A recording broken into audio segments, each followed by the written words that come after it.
모두 함께 잘 사는 대동세상을 향해 가겠다고 출마한 이재명 후보를 만나봅니다. 이재명 후보님 안녕하세요. 네, 반갑습니다. 이재명입니다. 네, 먼저 광주 전남 청취자분께 인사 말씀 부탁드립니다. 네, 광주 전남 청취자 여러분 이렇게 직접 뵙지를 못하고 라디오로 인사드리게 돼서 먼저 죄송하다는 말씀드립니다. 지금 폭우 피해 때문에 특별재난지역 선포까지 됐는데 잘 수습되시기를 바라고 저희도 할 수 있는 지원 방침을 한번 연구해 보겠습니다. 정말 어려우실 것 같은데요. 잘 수습하시기 바랍니다. 그 광주 호남은 사실 제가 자주 말씀드리는데 제가 전두환 정권 그다음에 언론에 속아가지고 광주가 폭동인 줄 알고 제 입으로 폭도를 비난했던 그런 시절이 있었고 이제 대학 가서 보니까 전혀 반대여서 그 죄송하고 안타까운 마음 때문에 제가 인생을 바꾸게 됐습니다만 언제나 빚진 마음으로 살고 있습니다. 그래서 제가 광주는 사회적 어머니 이렇게 제 인생을 새롭게 태어나게 한 사회적 어머니 이렇게 말씀드리는데 언제나 이 호남의 개혁 진보 정신 이 정신을 잊지 않고 열심히 실천해 보려고 살고 있습니다. 네, 반갑습니다. 네, 저희가 릴레이 인터뷰 공통 질문을 하나 드리고 있는데요. 내년 대통령 선거의 시대 정신 그리고 새로운 대통령에게 요구되는 리더십 무엇이라고 보십니까? 제일 중요한 것은 모두가 공감하는 것처럼 이제 공정한 사회로 가는 것이죠. 이 공정성이라고 하는 것은 사실은 국가 구성 운영 원리의 핵심인데 너무 불공정하다 보니까 사람들이 불공정에 분노하고 공정성을 열망하게 된 것 같습니다. 시대적 과제라고 한다면 저는 이제 성장의 회복이라고 봅니다. 우리가 성장을 회복하지 않으면 기회가 줄어서 경쟁이 격화되고 또 갈등도 심화되고 또 지방은 더 어려워지고 이런 문제들이 있어서 공정성 회복을 통해서 지속 성장을 확보하는 거 이게 좀 중요한 과제라고 보고요. 네. 다음 대통령의 제일 큰 덕목이라면 지금이 이제 위기 아닙니까? 그냥 통상적인 어려움을 넘어서서 에너지 대전환, 이제 신재생 에너지로 전환하지 않으면 수출도 못하고 이제 경제가 기본적으로 발전을 못하는 상황이 올 텐데 이제 빠르게 적응해야 되고요. 두 번째는 디지털 전환에 우리가 대응해야 되기 때문에 정부의 아주 큰 역할이 필요합니다. 그러려면 추진력 있고 결단력, 용기 있는 강력한 리더십이 꼭 필요한 게 다음 정부다 이렇게 생각하고 있습니다. 네, 이런 강력한 리더십에 이재명 후보님이 적합하다는 그런 말씀이신 것 같네요. 네, 그렇게 말씀드리고 싶습니다. 네, 지금까지 여야 대선 후보 가운데 이제 가장 높은 지지율을 유지하고 계시는데요. 이재명 후보에게 거는 국민의 기대 어떤 부분일까요? 보통 이제 정치인이라고 하면 공약하고도 잘 안 지키고 또 공직을 맡으면 해야 될 일을 잘 안 하고 자기 이익이나 챙기고 부정부패나 저지르고 그리고 우리 삶에 별로 도움이 안 된다. 이게 이제 국민들의 일반적인 정서 같습니다. 네. 저는 이제 그와는 좀 반대로 정말 지킬 약속만 하고 제가 광화문에 박근혜 정권하고 싸우면서 이제 농성까지 했는데 이렇게 열심히 지킬 수 있는 공약 악착같이 지켜서 저희는 이제 국민들로부터 한다면 하는 사람이다. 약속은 지킨다. 이런 신뢰를 얻었다고 생각하고요. 제가 공약 이행률이 95%입니다. 평균. 또 한 가지는 이제 유능하다. 일은 잘한다. 이런 평가를 받아서 제가 전국 광역정부 평가 1등을 계속 지금 하고 있는데요. 이런 실력을 검증했다는 측면이 하나 있고 또 한 가지는 부정부패하지 않는다. 라는 점 때문에 저에 대한 기대들을 우리 국민들께서 해주시는 것 같습니다.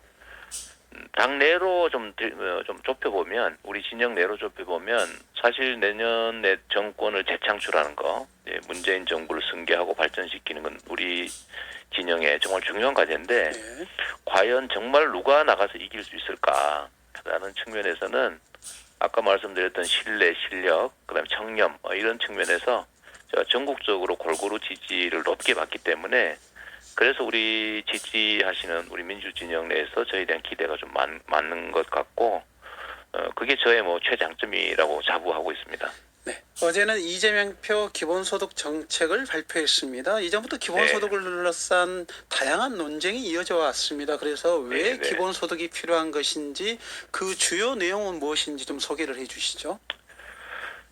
우리 시대의 가장 중요한 과제는 성장의 회복이고 또 성장의 회복을 통해서 사람들이 공정한 기회를 누리게 만드는 게 핵심적인 과제라는 생각이 듭니다.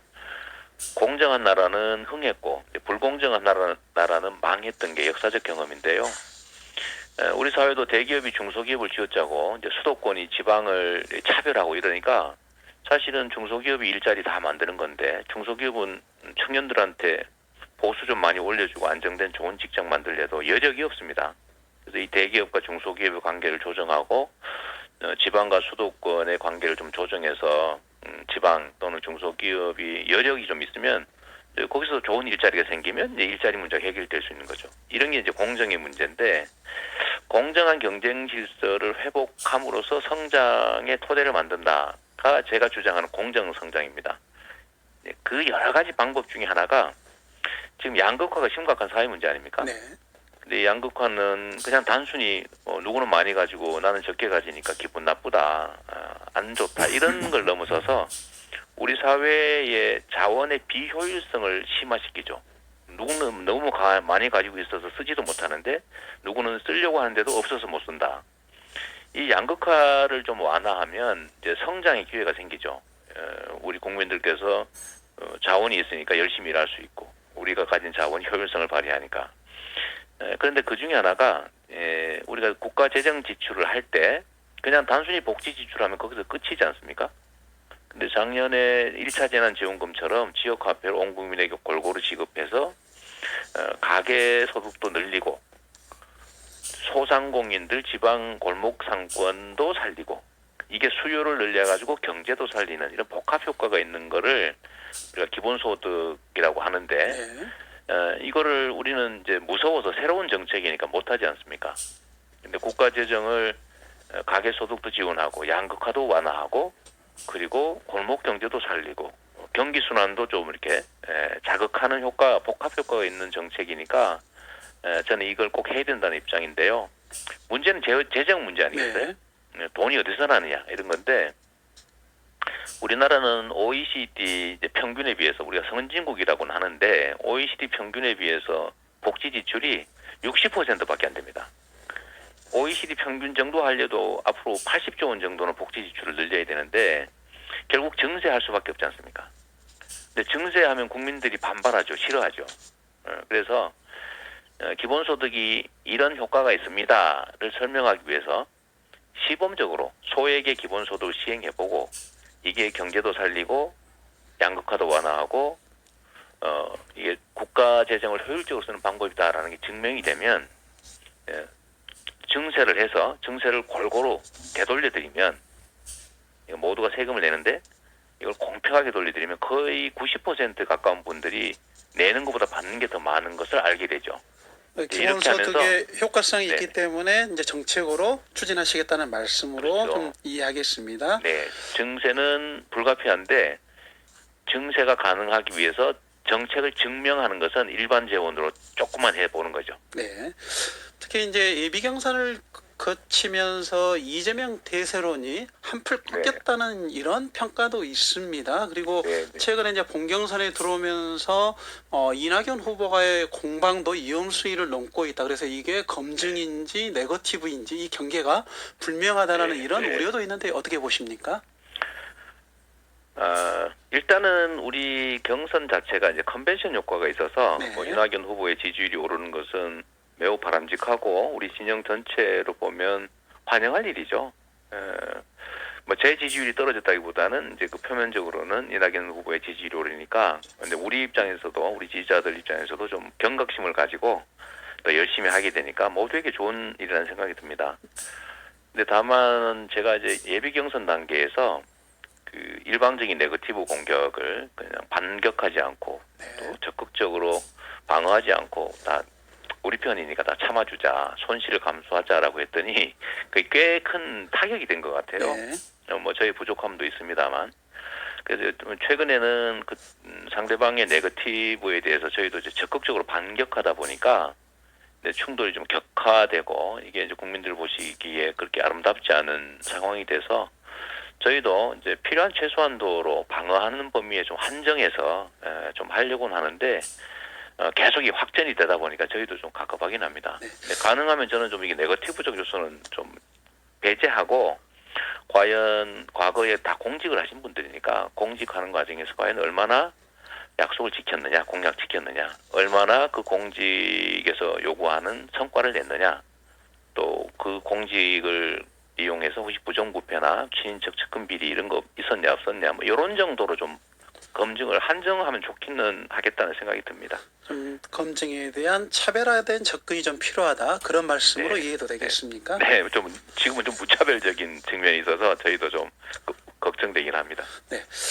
그런 이제 과정에서 지속적으로 후보님의 어떤 개인 신상 관련해서 네. 제기되고 있는 의혹과 논란이 있습니다. 정치공학적으로 네. 과잉된 측면이 존재합니다만 현재 지속적으로 제기되고 있기 때문에 이를 좀 어떻게 헤쳐나가실 계획이신가요? 저는 이 국가의 운명, 우리 국민들의 삶 자체를 책임질 대통령을 이제 선출하는 과정이기 때문에 검증은 무한대로 이루어져야 된다고 생각합니다. 네.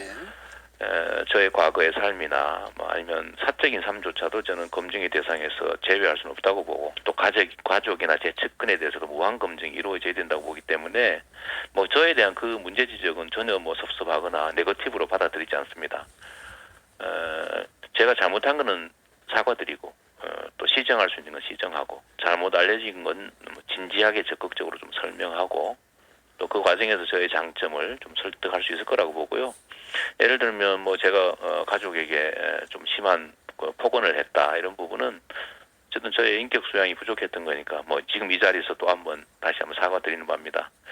사과드리고 또 뭐 그러나 앞으로는 다시는 그런 일은 없을 것이다. 그리고 또 한면으로 제가 염치 없이 우리 시청하시는 분들께 부탁드린다면 저희 많은 가족들 중에 그분 형님께서 시정에 개입을 하는 것을 좀 막다가 저희 친인척의 시정 개입을 막다가 이제 이 일이 벌어져서 어머니까지 이제 이용하는 상황이 발생하고 또 너무 참혹한 어머니에 대한 공격이 있어서 또 제가 형님하고 또는 형님 가족들과 다투게 됐는데 그 연유도 조금 살펴주시라는 말씀을 한번 드리고 싶은 거죠. 그러나 이 검증 자체를 피할 생각은 전혀 없습니다. 피할 수도 없는 것이고요. 네. 끝으로 광주 전남 시도민에게 전하고 싶은 말씀이 있다면 해주시죠.